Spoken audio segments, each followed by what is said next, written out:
Manchester United currently sit 6th in the Premier League table. They will be facing Chelsea on Thursday. Now, even if they don't make the Champions League spots, interim coach Ralf Rangnick believes that the club is still an attractive destination for prospective new signings. He says, I don't think it makes sense now to still speak or speculate about the Champions League. We need to be realistic.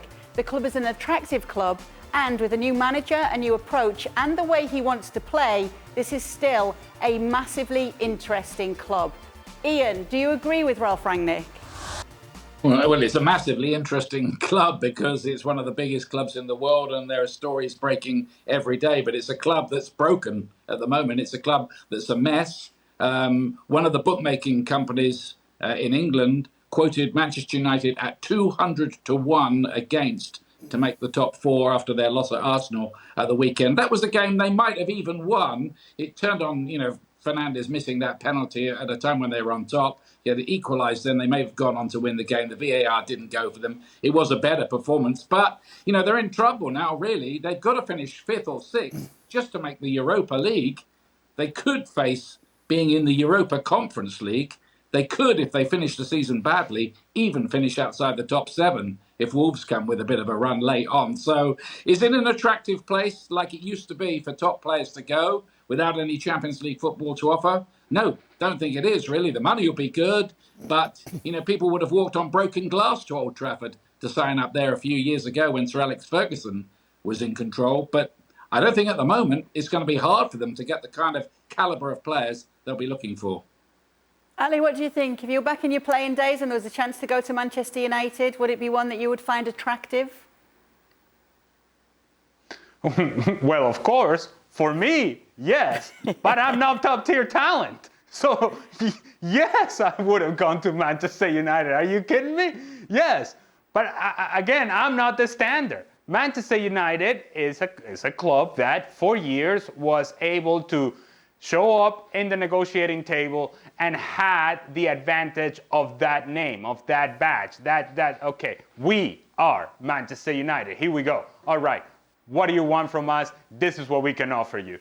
And you were in that sort of powerful negotiating position. Now you are getting the leftovers. You're going to get what the top tier clubs right now in England will not want. And the top tier clubs in Spain will not want. And the top tier club in Germany will not want. That's the kind of player that you're going to get. You're going to get sort of the best of the rest, if you will. Like, all right, are you top tier? Not quite. Well, Manchester United would be good for you. Europa League would be good for you. That's the kind of player that you're going to get, not the elite level. Elite level is not going to Manchester United right now because there is no plan in place for that elite level player to be successful in that environment. Ian, is there a fear that they might be heading into mediocrity, that there could just be a team that is seen as that?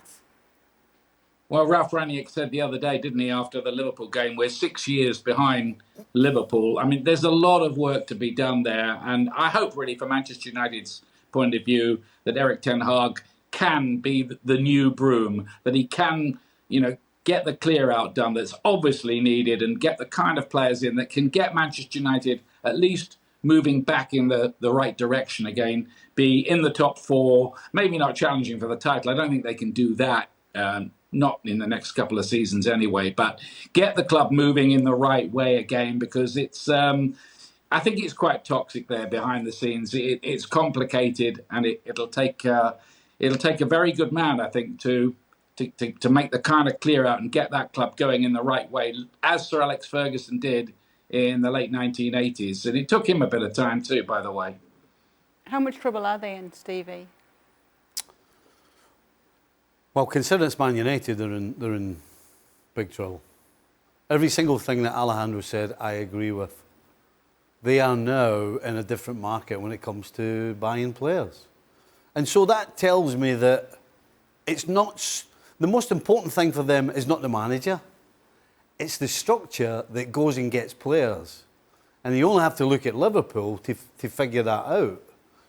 As great a manager as Klopp is, when your coaching staff or your director of football and his staff and your scouting staff are going out and spending 30 million on Mane, on Salah, on Firmino, That's your scouting system. That's your behind the scenes work. That's the only way Man United can get back to the top, because the days of 100 million signings ain't going to Manchester United if they're talking about playing in the Conference League. So yeah, Manchester United, as big a club as they are absolutely in big trouble. Is that the battle now, not to try and get into the top 4, but to actually stay in the top 6? Right now, absolutely. There's no way. There's no way they get in the top 4. This team, and it's possibly one of the worst things I would imagine could happen to a football player, because it never happened to me. But actually be scared to play at home, because I think right now Manchester United players are scared to play at home. Can you imagine?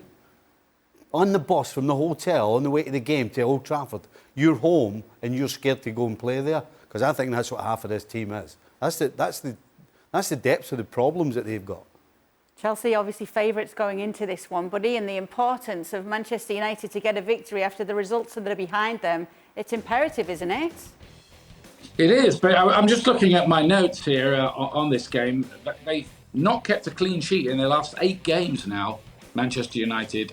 Chelsea are going there. You're never quite sure what you're going to get with Chelsea at the moment, with all the problems with the ownership, and that's still not sorted out. Will it be the team that went and won 6-0 at Southampton, or the team that lost 2-4 at home to Arsenal? You're never quite sure. They were a bit flat against West Ham at the weekend. There's the business with Rudiger, of course. They know he's going now to Real Madrid by the look of things. Azpilicueta's on his way. Christensen's on his way. Nobody's quite sure what's happening with Chelsea, but they're just a better team than Manchester United at the moment. So, predictions are there to make fools of us, but you'd have to say they've probably got enough to win the game if they're on one of their going days.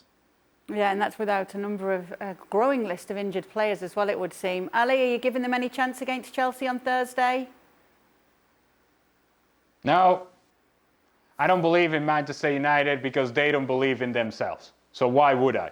They haven't given themselves any reasons to believe, and they certainly haven't given me any reasons to believe. This is a team right now that most of those players in that locker room are now going home and thinking about how do they save themselves. Not the team, but themselves. Everybody's protecting their own, because you become an independent contractor. When the team is fractured like this group is, you start protecting your own, and that's when things get worse and worse and worse. I don't think Manchester United is a team that you can believe right now, because as I said before, they don't believe in themselves. Thank you very much for watching ESPN FC on YouTube. For more highlights, analysis and exclusive content, be sure to subscribe.